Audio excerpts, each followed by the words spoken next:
And hello. Yay!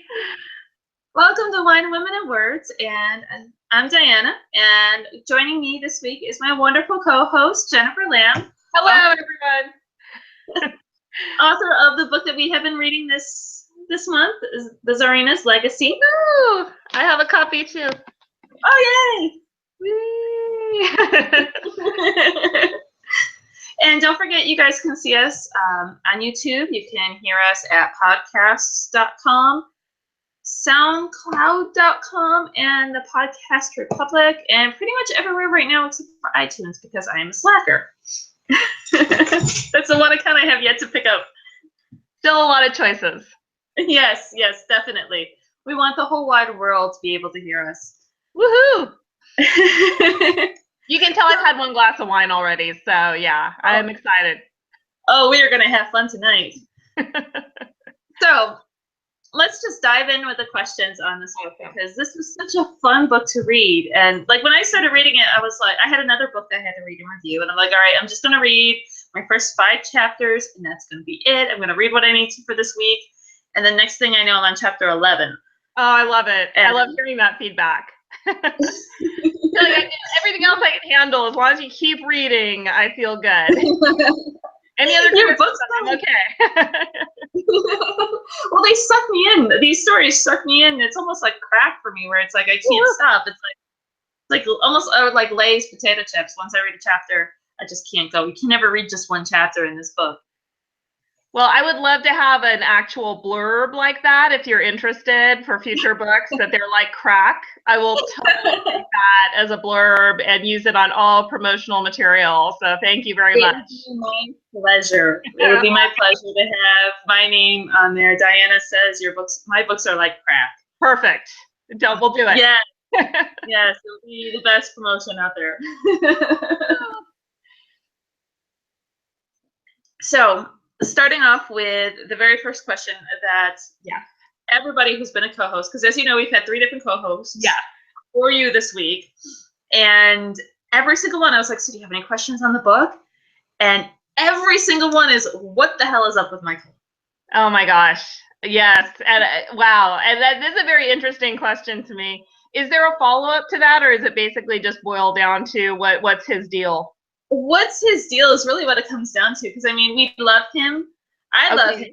I adore him. And there are times that some of my other co-hosts are like, we really like him, but sometimes we just can't trust him.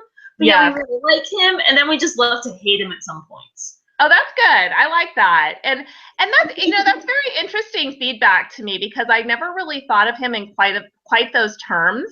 But to be honest, my answer to this is going to be different than my answer to a lot of other characters. And this was really a fantasy boyfriend for me, to be honest. When for those of you that read my first book, The Secret Daughter of the Tsar, when he first appears, he's a recurring character that comes back for this book. So I have to really think back to my process in writing the first book, and which was a very different experience, because it had, I wasn't under contract. I didn't have an agent. This was just my baby that I secretly worked on at night and weekends. And I just had fun with him. I want the tall, dark, mysterious stranger to come into my life and sweep me off my feet. And there's no logic to it. And they may do things that are semi-shady. And full disclosure, I've been involved with men that fit that bill pretty well. And there's really no keeping me away from them, to be honest. It has to be really intense before I finally get scared away. So I don't know that my romantic fantasies of men are particularly healthy, and that might be where readers have some issues with, like, wow, why is she still going along with this guy when he hasn't told her X, Y, and Z? Well, that's why we're writers, because we're not healthy, and that's why we can write these really great stories. If we were healthy, we would be people and we'd have no stories. Yeah. Right. Well, and it's interesting you say that, because that's another element of it. I think that writers and as readers, and any artist really, I think we have this really romantic vision of the art just coming from above, and it just, everything magically flows. And sometimes that happens, and it's a really wonderful feeling. But there's other times where you're really involved in the craft of it. And one of the things that I struggle with as a writer, and I'm working on it, is sometimes you reach plot points where there's a voice in your head that says, if someone would just tell them what they're actually thinking, this would all be resolved in 2 minutes. And I know that sometimes that happens in my book, both of my books, and I don't think I'm the only writer that happens to. And so I do try to work character into it, so that if you have two people that are naturally not trusting of other human beings, especially when they have strong feelings for them, I'm going to argue that it's semi-realistic for them to withhold information, but yet still be drawn to each other and able to forgive one another for that. Absolutely. I mean, how many times in normal relationships are they holding stuff from others? Yes. I had dinner with a friend of mine who is a criminal defense paralegal, and we were discussing a client of hers who was going through a divorce after 40 years of marriage. Oh, wow. Some of the stuff that came out before that in a therapy session, that's, people hide things from each other. They don't just tell everybody everything. So yeah, it's completely understandable that he's keeping stuff from her. But I think it's this kind of, one of the things we kept talking about this month is that there's this nice balance between Veronica and Michael, where he gets that alpha-ness about him. He starts to, push her, and then when she pushes back and tells him to stay in his own lane, he'll actually listen to her. So I don't know, maybe that's a dream boyfriend moment, or no, I'm really glad that comes through, because I do like alpha males, and I do think a lot of that is romantic fantasy. But I think part of the fantasy is that, once you've got them, that they submit to you to some extent, even though they are alphas. And I like to do that with male characters, so I'm glad that comes through. Yeah. But yeah, yes, and I love it that he was a damsel in distress in this book. He had to be the one that she had to rescue. Yes. I did that very deliberately. I find myself sometimes going down a storyline that is very traditional.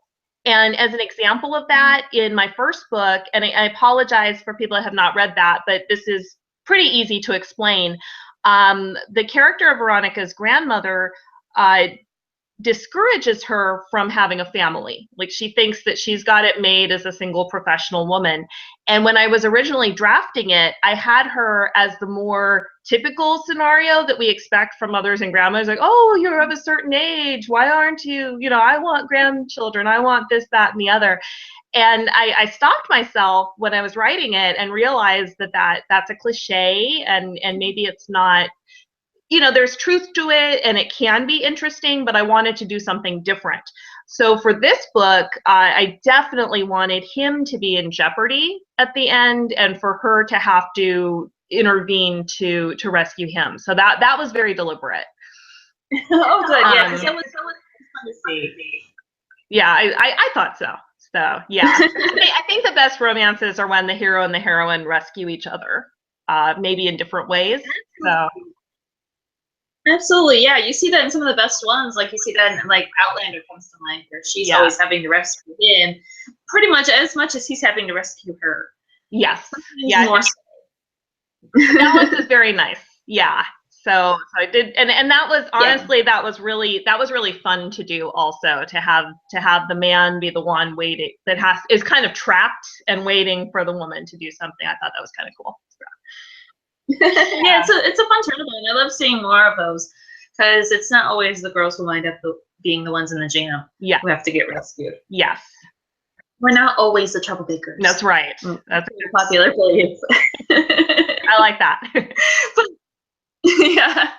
But looking into, going now into Veronica, since we touched base on her a little bit more, she she's so complicated. And as Eddie brought up on the first week, she loved how with Veronica there was this vulnerability to her, but yet there was still that strength to her. So you saw this push and pull, and you saw it a lot in the first book where she has a lot of those insecurities, and then in the second book she still has those insecurities, but yet she's still trying to get to know herself.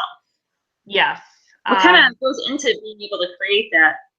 Okay, well, so I put my glasses on because I felt like this is going to be introspective, so I have to see myself a little bit while I'm saying it, I guess. I'm going to take it back off because I can see the reflection of my Christmas lights in them. But Veronica is essentially me. So it's interesting to hear her described as complicated, because of course I'm very complicated. Of course someone would say that. But it's also kind of, I mean, everyone is complicated, right? But from the beginning, she's always been like my stand-in. And I felt like it was important for me. Let me tell you a couple of things about how that character, I think there's of course I love her because she's me. Like how can anyone not love her? Of course, that's very interesting too, when you base a character on someone. I've based characters on people I know and have been intimate with and have gotten negative reactions to those characters, which was very interesting. And I've gotten negative, I'm glad you guys love her, but everyone has their own opinions. So once in a while you'll hear something different. And if it's based on you, it's like, oh, whoa, man, I thought that was an okay character quality. I think probably indecisive as part of her being complicated. I think she's probably indecisive to some degree, which is can be irritating, I'm sure, but is certainly true to me if she's a stand-in for me. But a couple things about Veronica's character that I like to kind of talk about. First of all, she started off as a supporting character in a book that I wrote a long time ago that has never seen the light of day, that probably will never see the light of day. It was kind of although I still, there's still that fantasy that I'm going to get it out from under the bed and fix it up, and that'll be the best one yet. But I think I have to be a little realistic and say that was more of a learning book for me.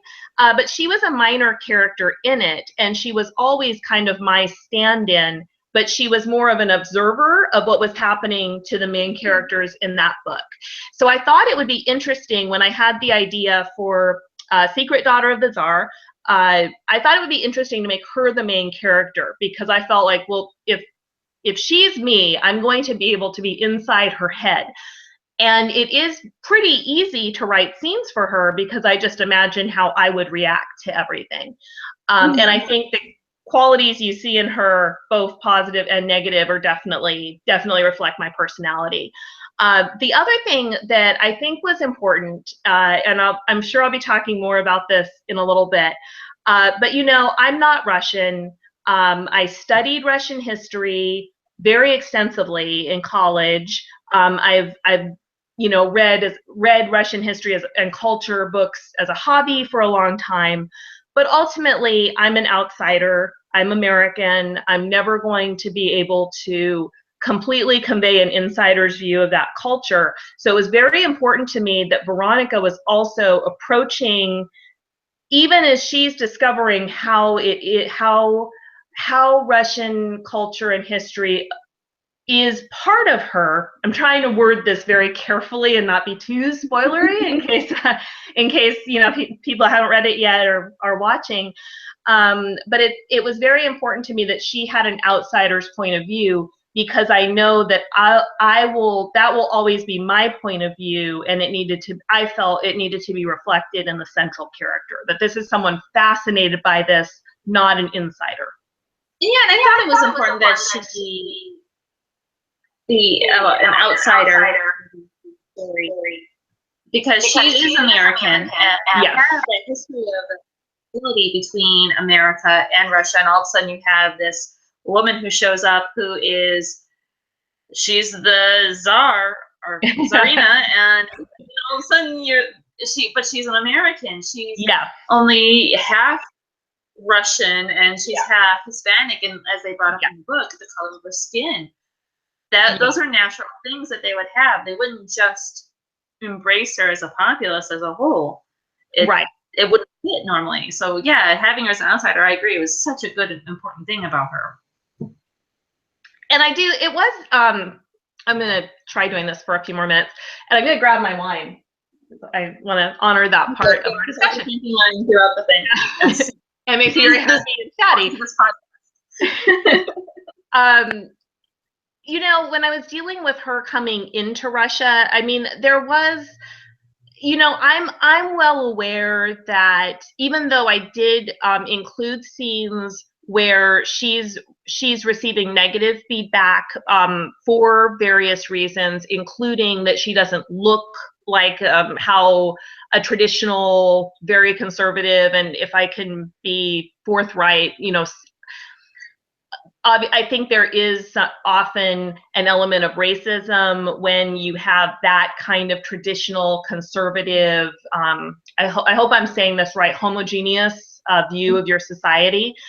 I think she would get a lot of blowback, and I don't know that it's necessarily realistic that she would even get as far as she does in my book. I tried to portray some of that, but at the same time, when I'm writing, I research very thoroughly. It's very important to me that scenes that are set in other eras are evocative of that era, and that the details of how one might experience life in that era are vivid, and as vivid as I can make them based on my research. But at the same time, I'm also writing fiction. I was in academia for a while, and I'm well aware of how academics view history, and there's interlap for sure between academic history and fiction. They influence each other to a large degree, but fiction is fiction. It's made up. And I, you know, whenever I speak to groups, I say I am on, you know, there's people that do not want any deviation from the historical timeline in their historicals, and that's very fair.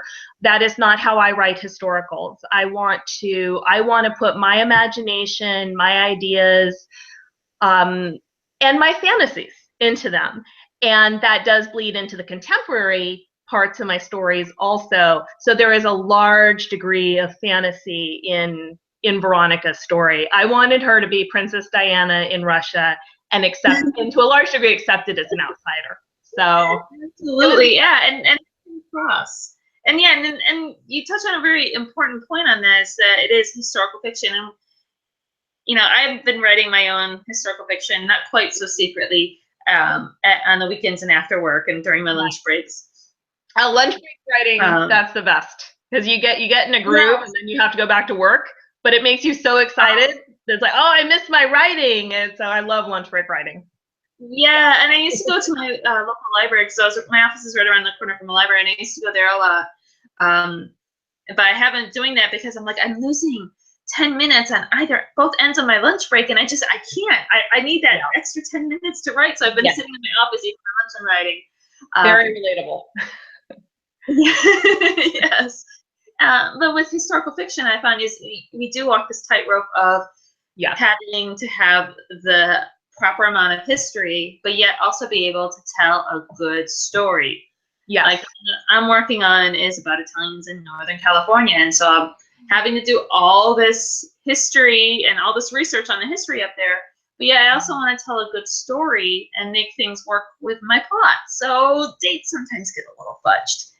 Yeah. But that's very common in historical fiction. I think that might be the one when you start condensing events and playing with the dateline a little bit for that. I think that might be the one change that pretty much everybody accepts, because if you follow, you know, as I'm sure you're finding with your research, if you try to keep everything exactly when it happened, you're like 20 months later, you know, it just exactly. Yeah, or it's like the same thing a few times, and Yeah, luckily mine's during World War II, so there's like lots of little things happening. So I'm like, okay, this one doesn't fit here, but this one over here, that fits. I can work with that. Yeah. So there's lots of things that happen in that time frame. But I think that's the art of it, to be honest.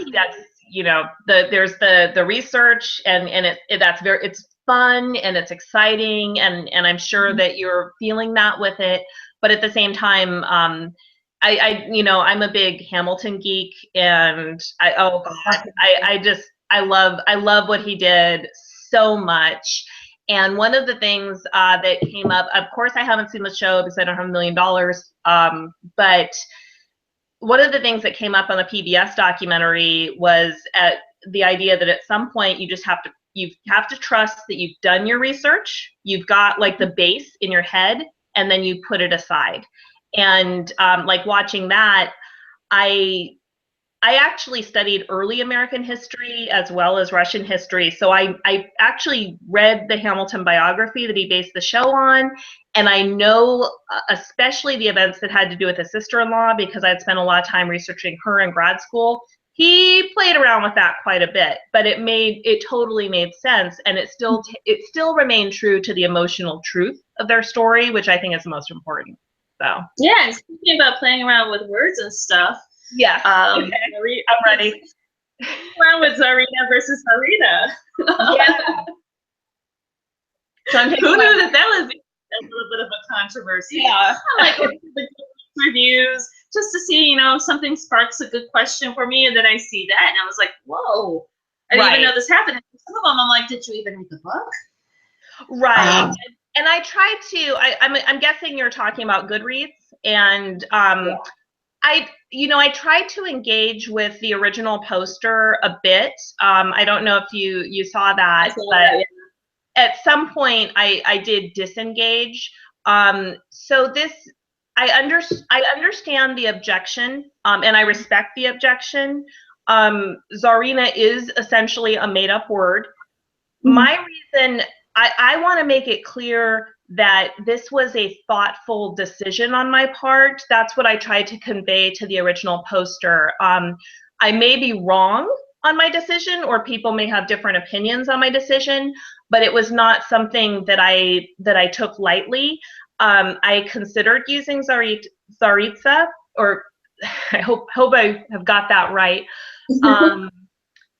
because I know my Russian pronunciation I butcher. When I was researching it, that term was primarily used for the wife of the Tsar. And technically, Catherine was the wife of the Tsar for a little while, but her circumstances were so unique. And the way she came to the throne, it simply didn't feel right to refer to her in that way. She was a ruler in her own right.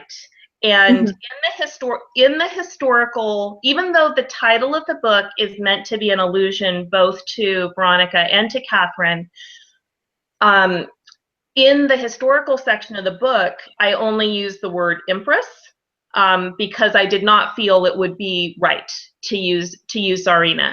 I do use it in Veronica's section of the book, and I do have Russians use it for consistency. And I definitely did not feel that the other term was appropriate for Veronica, because she's definitely not the wife of a Tsar and never has been. The other kind of feedback I got based on that explanation was that an alternate term I could have used was Tsarevna, which is daughter of the Tsar. That would not have been appropriate for Catherine. And for Veronica, I mean, again, I don't want to give away too much, but I didn't feel that was an appropriate term for her either. I still feel good about my decision. Again, I'm not saying it was necessarily the right decision. I'm not saying that it's not there. You could make a solid argument the other way, and I totally respect that.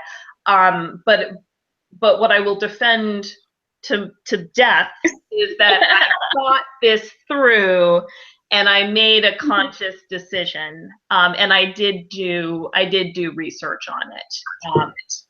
And and of course, it's the term for English-speaking audiences they're more familiar with Tsarina. And I'm not going to lie and say, oh, that had nothing to do with it. I mean, that did play into it also, but I felt like I could justify the decision. So, yeah. Exactly. And for those of you who are just listening and not watching, Jennifer actually slammed her wine cup down, basically. So the gauntlet has been laid. Definitive. Yes, I gesture a lot. So, yeah, if you're just listening, you're missing out on all that fun. So, yeah. I feel for you. I do the same. Well, I think Tsarina just sounds prettier. It flows better as a title. The Tsarina's Legacy versus... I think so, too. Yeah, but versus the Tsarina's Legacy or the Tsarina Legacy, that just doesn't flow as well. And it's one of the things that, you know, maybe we as writers, sometimes we get, or not writers, as readers, we get too nitpicky about what we're actually reading and forget that it's somebody else's writing this, a story, and it's not necessarily right. the truth. It's fiction. I know I personally sometimes get nitpicky about legal stuff. Yes. I'm a paralegal during the day, and if they get something wrong, that's my one little nerve where I'm just like, oh my God, just Google that. It'll be in Google. If you Google this law, you don't have it right.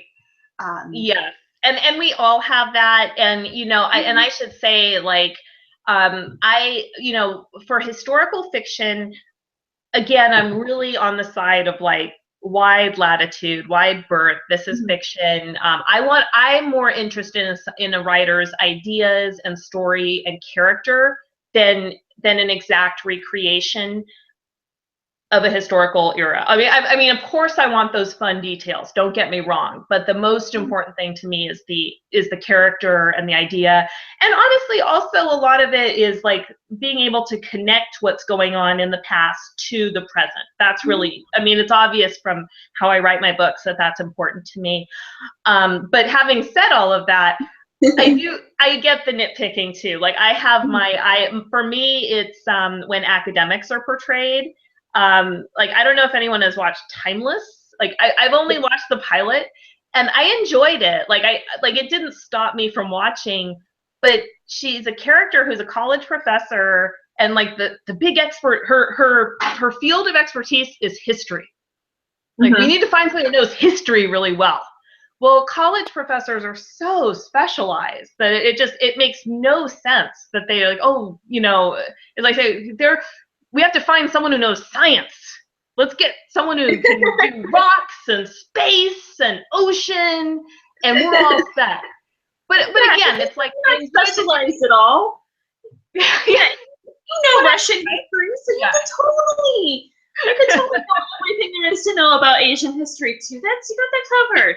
Exactly. Just you're set. South America while you're at it. But I should say that even though like I still enjoyed the show. Like it doesn't, that kind of thing, I enjoy it, but it doesn't detract. If everything else is in place and I'm going with it, you know, I'm still going to go with it. It's just something where I can feel like, hey, I caught something. So yeah. I totally feel what you're saying on that. For me, with like certain legal shows, like I could do like some buddy cop shows, some buddy cop movies, but as soon as they get into procedure, it reminds me too much of work. I and I'm out. Yeah. So it's like I think the most serious that I get with the cop shows is Brooklyn Nine-Nine. Oh. I can watch that without it reminding me of work. Yeah, that totally makes sense. I work in my day job is in fundraising, and there's not a lot of shows about that, so I'm actually okay. Like I can escape when I watch TV. So yeah, lucky you. It's very easy to get away from it. Yeah.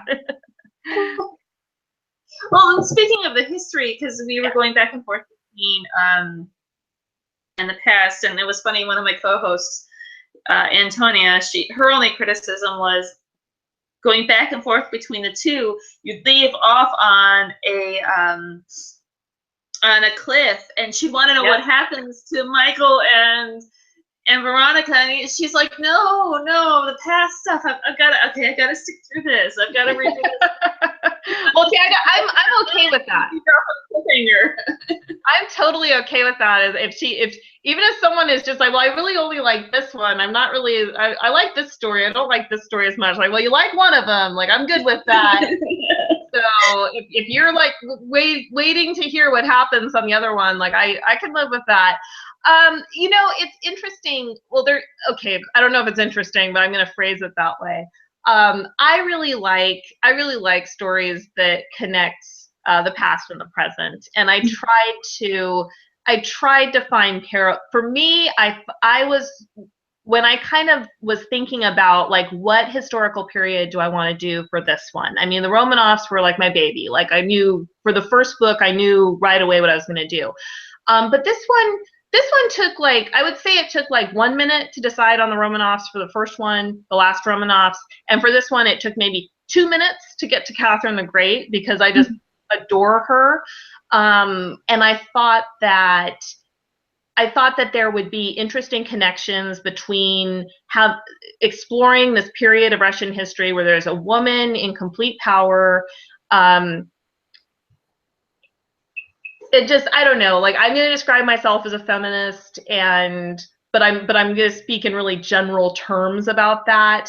I think women today, sometimes we like to think we're on a level playing field, but there's still a lot of obstacles in our way when we're in a position where we're actually empowered over men. So I thought it would be fun to juxtapose those two. Now I ended up telling it, though, not from as those of you who read know, I didn't tell it from Catherine's point of view. I just made her a character in that story. And that was because one of my very close friends, when I was just kind of chatting about it, I said, well, I want to do a second book that's kind of related to the first one, but I know I want to do a historical story during Catherine the Great's time. And she's like, oh, it has to be Potemkin. She's like, you got it. Like, it's got to be him. She was on target with that. Yeah, she had just read there. So there's a big biography. It's in in the back of the book. I reference it. It was my main source, especially for him. I used a lot of research books, but for him, for trying to figure out what made him tick, his character. There was a biography that came out in 2001. Simon C. I'm going to butcher this name. I read a lot. I don't talk a lot, so I butcher everything. Simon Sebag Montefiore. I hope I'm saying that right. British historian who does a lot of work in Russia. Just this magnificent biography that she had read very recently. So she was all about him, and she's like, you got to read this. And I was like, yeah. So basically, we both have huge crushes on him now. And I, even though it's told from a male point of view, one of the things that was really appealing to me about Catherine's reign overall is that I feel like we're very accustomed to hearing the story of the male monarch, or if we want to really expand, the male tycoon, the male business leader, like any man in power, where women are kind of vying for a part of that power by using their sexuality. And of course, my favorite example, because it's the one I think we all love hearing the story over and over, is Anne Boleyn and Henry VIII. Like I always think about like Anne Boleyn.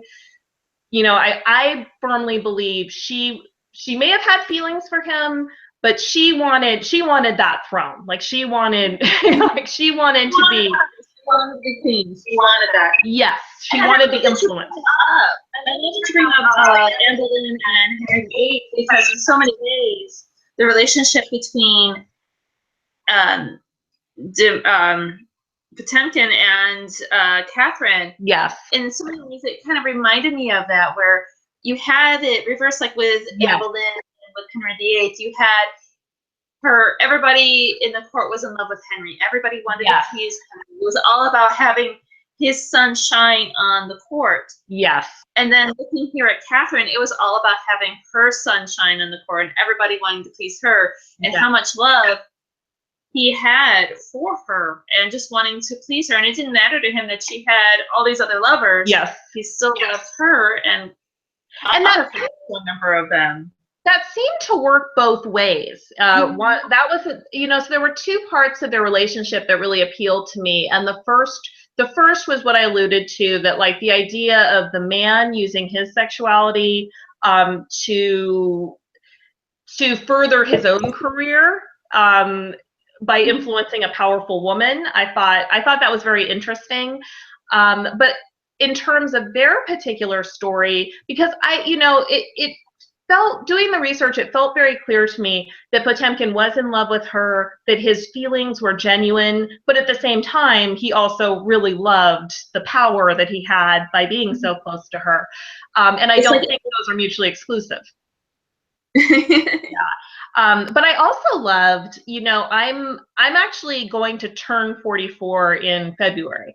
And I love the fact that they had kind of a flirty relationship for a long time, but their actual sexual relationship started when Catherine was 44 and Potemkin was 34. And I just love that they're not kids, that it's like this midlife passionate affair. So kind of as I'm in that stage of life myself, that's really exciting for me, that your great love could happen at this time in your life. Of course, it can happen anytime. And of course, we have stories about that, but I'm not convinced we have a lot of stories about that. So it was fun for me to add to that. And I love that even as she was growing older, he was still so drawn to her. I don't know, what is there not to love about all of that? But it seems that even after the passion, like any relationship, like, it's passion, it seemed as though it was passionate for maybe 18 months to 2 years, then maybe that part of it started to, fade a bit, as it does. But they still remain wonderful friends and possibly still sometimes lovers, but without jealousy. He had other women, she had other men, and it was just like, yep, that's part of the deal, but it doesn't change our connection. To me, it's not conventional, but I thought it was romantic. Yeah, that was a great point for that time. Because you don't know about that for that time. And yeah, Catherine, the more about her, the more I'm intrigued, and the more I want to say shocked. Shocked isn't the pleasantly surprised by everything about her, because I knew very little. I just knew she had a lot of lovers, and that was it. That's all I knew. I didn't know anything further beyond that. And so between this and then after I started reading this, I discovered that there was that documentary series.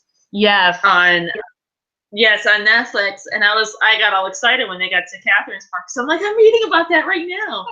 And it's that was clever, and it's just all the different things that we've learned about, like they brought up the cartoon where she really was, and we talked about this last week when we talked about feminism in literature and talking about Catherine and relating it to the past feminism, how she scared the living daylights out of the European rulers. Yes. Because here she was, this female monarch, and yes, there was one person that I absolutely loved where she's just stepping over all of them. Yeah. And they're looking up for skirts and all the political cartoons. Yeah. And it's interesting too that you mentioned that. After saying, and I get this a lot. And I was in the same place for a long time, where people are familiar with her because of her sexual exploits, or what's perceived as her sexual exploits. And some of the research that I did suggests that there were historians suggesting that was very much done, as you're talking about, by male European monarchs who were not comfortable with. They weren't comfortable with Russia kind of flexing its weight, and they certainly weren't comfortable with a female ruler of Russia doing that. So they started crafting her image for her.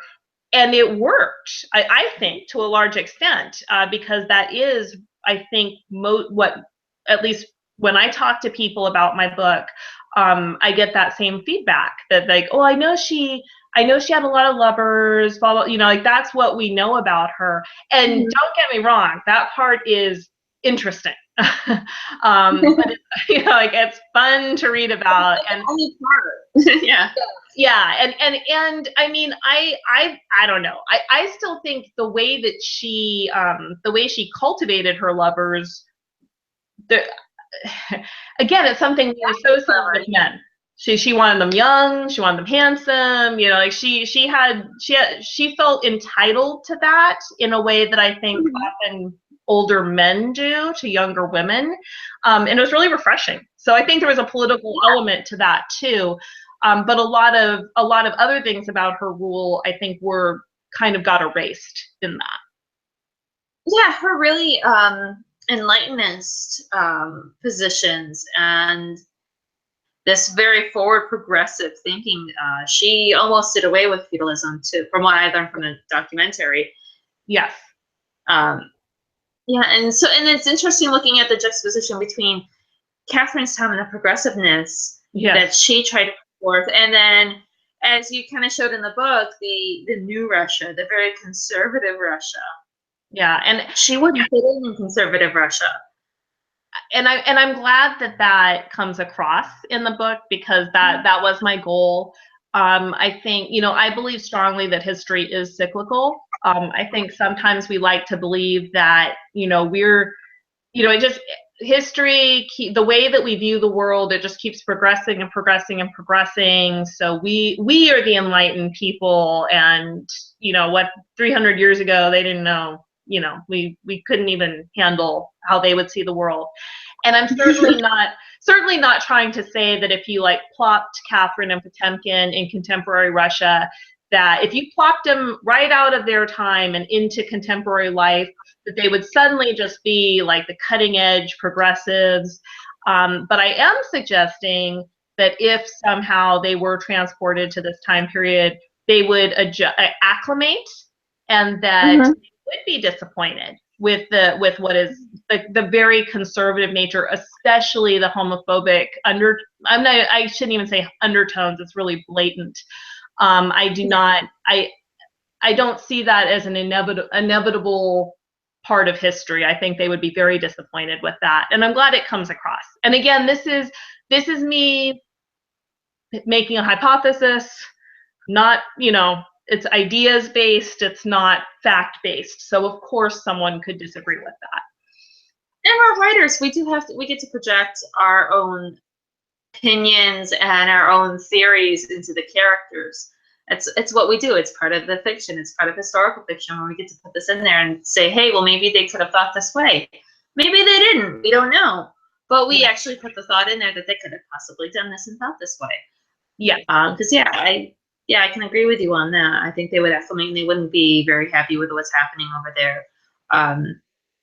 To the character Red Volkov. And before we get into him, though, first, I don't want to touch on with the book. It's Veronica is supposed to be the one where you see more of a comparison between her and, at least from what it says in the back of the book and the promo stuff, with her and Potemkin. But really, I see more of the parallels between her and Catherine as she's starting to come into her own. She starts to become more like Catherine. And I see aspects very much Dmitri, especially with his characteristics of playing with that ruby, like Potemkin did, and some aspects of Michael being, both of them being like Potemkin in very many ways. The parallels set that way versus what the parallels between her and I'm very good with that. I went back and forth when I was writing it, where I think there's reflections of both of them in her. I mean, since Veronica and Potemkin are the two point of view characters, of course I'm trying to link them to some extent.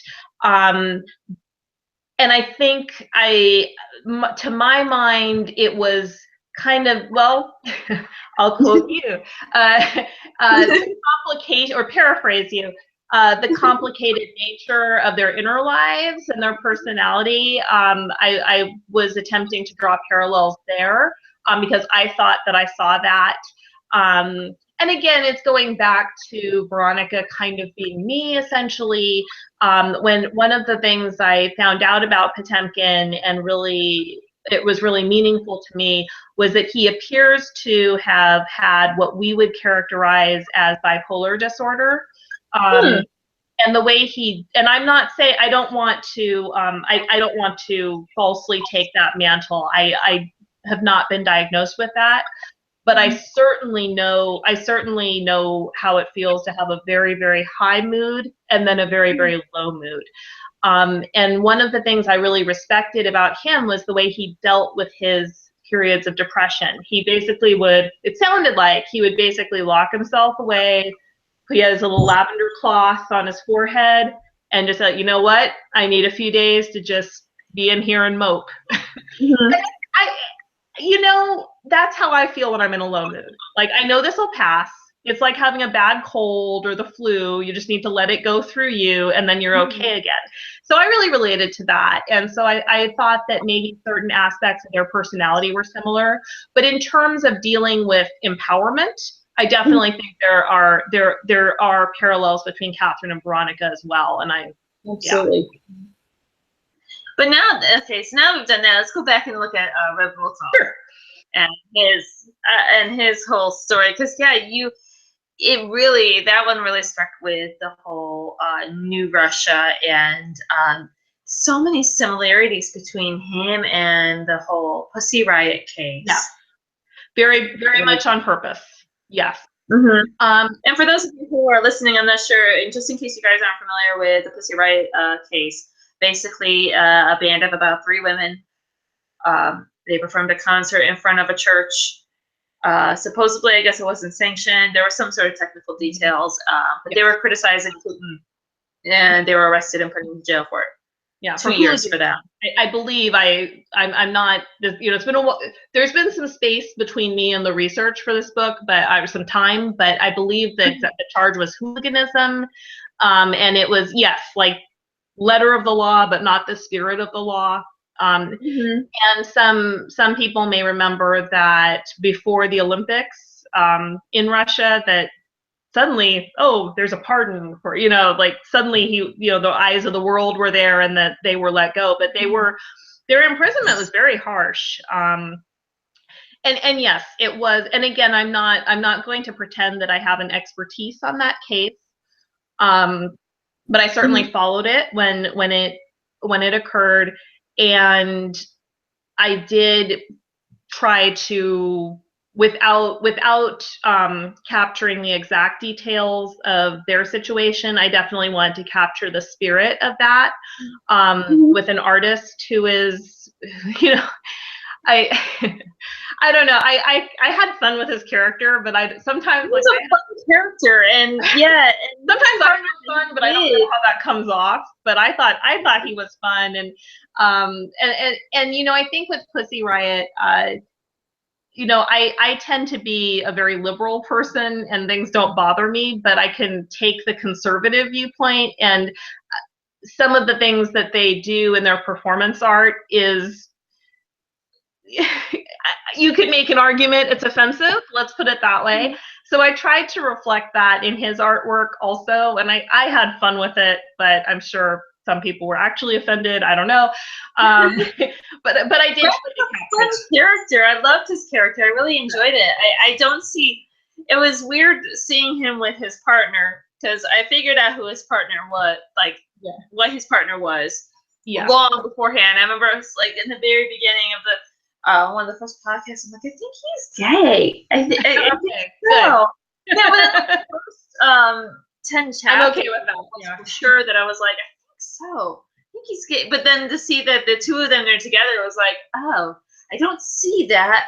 But okay. So opposite fact, and they were definitely opposites. But yeah, Rev was just he was a fun character. You could tell you had fun with it, and because he was so much fun. But yeah, it obviously Pussy Riot had a major influence. Obviously, what's going on with the anti-propaganda laws, basically the anti-homosexuality laws, had a huge influence on this. Can you repeat that question? Sorry, it faded out for a second. Oh, the propaganda laws and the homophobia that's going on there right now had a huge influence. How much of like the in the book you talk about being the graffiti on the walls and stuff. How much of that was taken from like actual cases or actual things that you saw in the news? Was it a lot of it? I did a lot of research on what was the specifics were not, as far as I know. I did a lot of research on things that were actually happening there. One of the cases that really disturbed me was, this is going on a little tangent, but I promise I'll keep it short. There was a news anchor, I believe in St. Petersburg, who came out publicly, and right after when this sort of legislation was kind of in its infancy, I'm just imagining the comments below me saying, well, actually, this person is incorrect because I'm not promising that I have everything perfect here, but I'm trying to recall my research. And I believe it was when these laws started to be passed, he came out, and like within a day or so, he was fired. The website had removed all evidence that he had worked for the station. It was really disturbing. I mean, it's disturbing on many, obviously on many levels, but it also to some extent reminded me of the Stalinist era, where people just, they got the knock on the door at night and were just made to disappear. It felt a little bit like that. It was very disturbing. So obviously that's not a direct relation to the types of graffiti that I depict in the book, but I felt that based on things like that, based on the kind of rhetoric that was occurring, based on the types of hate crimes that are happening, that the graffiti was, I wanted something that's just kind of, how can I put it? And I'm taking some liberties here, because I'm sure someone could make an argument, no, the graffiti would be removed. Regardless of what it said, the graffiti would be removed. Sure. Not necessarily. I mean, look at our graffiti that we've been having pop up. That's not removed right away. Right. And it'll stay in for a while. Any efforts, sure. But my goal was more to reflect, to try to portray the pervasiveness of this, and reflect what I thought, again, like kind of staying close to the emotional truth of what I thought was happening there, and that's where that came from. And I can see that, and I think it was a good call. Okay. Good call, good play. Yeah. It's a very complicated issue. Yeah, it is. It is a very complicated issue, and I think it's an important aspect of the story to be told, because it's not just we get so used to how things are here in America and complacent, I guess you could say, about how things are, where somebody just comes out and we're most of us in the country are at a point where we're like, oh, okay, what do you want for dinner then? I still remember I was in high school, and it was still kind of a big deal back then. And one of my really good friends, she came out of the closet, and she was kind of afraid to tell me. And then finally, when she did, I was like, oh, okay. Well, are we still on for lunch? You still gonna do our thing? And I remember the look of relief on her face, where I was just like, no big deal. And we're so used to that being that being this way in this country, that we seem to forget how it's like in other countries. And I don't know, without stories like Reb's, without showing that, what can happen to him and Dimitri, which, I'm hoping he pops up in another book, because I really like his character, and I'm a little worried about him now. I've had that feedback from other readers also, and that they want a follow-up. And the way that again, trying not to give too much away, but the way I ended his story, it kind of accidentally turned into a cliffhanger. I didn't mean it to, but it just felt like cliffhanger. It's a partial cliffhanger where it's like his story is wrapped up, and he's made this decision to do something, and now we're like, okay, great, you've made this decision. Now we want to see what happens with your decision. How does it turn out? I'm not like cliffhanger on it, but I'm just like, I like you. I don't want to see anything bad happen to you. Yeah, well, I appreciate that, and like I said, I've got, you know, this happened in the first book with Lena's story, Lena and Pavel, that I kind of, okay, well, this is what happened to that. They go there, and it felt very logical to me, and I do think it wrapped it up to, like, on one hand it wrapped it up, but on the other hand it opened up a whole, like, oh, well, that would be a very interesting book possibly too. So I always had in my head, like, oh, well, maybe I'll do a story, like a supplemental freebie or something with them, and the same kind of thing. And I would love to, and I would still love to, but of course, you know, there's only so many hours in the day. And the same kind of, don't have all the free time in the world. I wish I wrote faster. That's really what I wish. But I tend to like things that involve super intense research, and then on top of that, I write very slowly. So the same thing happened in this book with Dimitri's story, where it's like, okay, this makes sense, and I like this ending, and it kind of was a last minute addition. But it does open up this, like, okay, what happened when he does that? That's an interesting story too. So again, it's one of those that, like, if I win the lottery and have endless writing time and inspiration, which is a big part of it too, I'd love to explore his story more. But as it stands right now, it'll just have to be in everyone's imagination. So yeah. Yes, I guess so. I guess we'll have to live with that for now. But you told me that you've got another book that's in the works, that's on the way. Funny you should mention that. Yeah. Yes. So I'm working now, and thank you for giving me the space to talk about this, because I'm actually revising it right now. I mean, of course I'm going to let you talk about it. Awesome. Yes. So I do have a third book coming out in early 2018. It seems like a long time, but I know the time's going to fly. So this book is tentatively titled, and I emphasize tentatively, Lady Pushkin. And just to get this out of the way, I well understand that that is not a Russian title, and that she is Pushkina, which is addressed in the book. There's a reason why the title works out that way. It's in the story, but that probably won't be the final title regardless. But it does open up talking about it. So this is a straight historical. So those of you that don't like having to go back and forth, no worries. This one is just one timeline. It's told first person. This is the first time I've tried to do that, and I'm actually loving writing in first person. So I'm very excited about that. So this is the story of Natalia Pushkina, who is the wife of Alexander Pushkin. I think I can safely say Russia's greatest, or at least most beloved poet. So Alexander Pushkin died at the age of 37 in a duel, like Alexander Hamilton, but the reasons were different. So he died over his wife's honor. And what intrigued me about this story was that in some histories, the wife of Pushkin is portrayed very negatively. It's assumed that she was doing all of this stuff behind his back. She was behaving in this really awful way.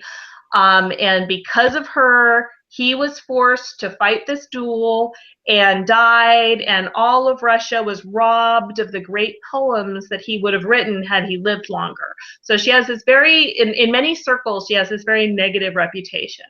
Well, anytime, and she's gorgeous. If you see pictures of her, like my editor was, when she first, so she had accepted the book, but she hadn't actually seen it. She'd read my chapters, but she hadn't seen a picture of Natalia. And she saw the picture and she's like, well, now I understand why those men were chasing after her. So really, she's really beautiful. And anytime a beautiful woman is attacked, there's this little thing in my head thinking, what's really going on here? So I started researching her, and I think she has a very interesting story of her own. There's been more recent historical research that has uncovered that, for example, she had interest in her own writing. She had a strong interest in the history of Russian poetry. If you look at her correspondence with her husband, it seems fairly obvious to me that I feel that they had this very romantic, very playful relationship, that this was a genuine marriage of love. I don't think it's impossible that his wife would have been distracted by other men. I think that happens to the best of us. But I don't think that's a reason to forever malign someone. So I decided to do some research into that, and that will be the topic of my next book. It will be from her point of view. It'll be early 19th century Russia, Tsar Nicholas the First. And like I said, I'm very excited about it. I can't wait to start. I'm excited about it too. This is going to be so interesting. And yeah, so it's different. It's different than what I've been doing, but still Russian historical. But are we going to get more Veronica down the road? Well, if there's a demand for it, then sure. I mean, I don't have. A few people have asked me this. I don't have a third book in my head right now with Veronica, but like I said, she's me, so it's like, I'm always ready to go back to her. But I'm certainly not. I'll see what happens, and if ideas come to me for a third book, I will get them down on paper and see what happens. I would love to return to her world, but as of right now, I can't give anything specific to that. And I that. Yeah. I will accept that, and I am seriously looking forward to Lady Pushkin. Thank you. Did I say that last time right now? I'm excited about it. Like I said, it's a little different than what I've been doing, but I think that it's. I'm excited about the way it's told, and I'm very excited about her story. I think people will be interested in it. Oh, absolutely! I love that. That's one of the great things about historical fiction is that we can tell the stories that haven't been told, and these stories that have been hidden by history, and mistold. Yeah. Telling it from that first-person perspective just gives it that whole new twist. Yeah. Almost a salacious twist to the history, which is so exciting. I think so. Yeah. Like, I mean, there's definitely a lot of juicy stuff in her story. But with Catherine, it's like, on the one hand, there's all this wonderful, juicy, sexy stuff going on. But also, I think some pretty strong feminist themes in there as well. So I'm very happy. And anytime there's a woman who has been either neglected or perhaps misrepresented is a better word in actual histories, I'm very excited about the idea of exploring what might have actually happened and trying to recover her personality in a more meaningful way. So yeah, absolutely. Yeah, that's one of my favorite people in history is Anita Garibaldi, because she's so lost in history, and one day I'll get a book out of her. Like, so lost and so very, misinterpreted. Yes, it happens a lot. I mean, I will do one last Hamilton reference. That is definitely for those of you that follow the show, this is definitely what happened to Angelica Schuyler. If you look into some of the writings about her, she is not portrayed in a positive way. She's portrayed as basically she was in love with her brother-in-law, that it was awful, how awful of her to have that emotion. And I just love how she's portrayed in Hamilton, which I think is much truer to who she likely was. It was genius, and yeah, if I win the lotto, I'll take you to go with me. Yeah. I live in Northern California, and it's in San Francisco, March 2017, but apparently it sold out within an hour, so I'm just gonna have to try my luck for a single ticket or something. So yeah. It's at the Pantages. It's gonna be at the Pantages this fall, and I looked up tickets as soon as I heard about it, and they're like over $500 a ticket. Wow. Just to see it at Pantages, and I'm like, I probably won't be able to see this until it's kind of passe, until nobody else wants to see it and it's done in community theater. That's my guess. That was my guess. I told one of my coworkers maybe when it's a high school play and they put it on, then finally I'll be able to see it live. But yeah. Oh, you never know. Yeah, he's been doing donations. If you give money to Planned Parenthood, he had that thing going on where I was like, okay, I gave $10 and I had 10 entries into the contest, and I'm like, my fingers are crossed that maybe I can go see the show and see it with him. That would be epic. That's amazing, and it's a good cause regardless. So yeah, I love that stuff. Yeah. So that's it for the show. We will be back on January 5th. Michelle will be back with us then. She is, for those of you who are interested, she is officially in Chicago. She's freezing her butt off, but doing okay. They have heat and they have internet, so she's going to survive. And then, so that everybody can be prepared and be teachers' pets for January. We are going to be reading Dido's Crown by Julie Rose.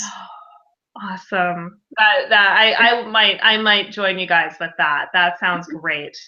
I love the book, and I'm making Michelle read it because this is what happens a lot with books where I'm like, okay, you've got to read it, and it gets added to our list, so I make them be the books of the month so that she can actually read them. Great. So I love it. Yes. So, all right, and everybody have a wonderful holiday, and we will see you in the new year. Thank you very much. Appreciate it. Oh, yes. And thank you for all your wonderful Thank you for coming on. Thank you for being gracious and such a wonderful co-host. Aw, thank you. I had a wonderful time. Thank you. Oh, good. Yay. Bye, everyone.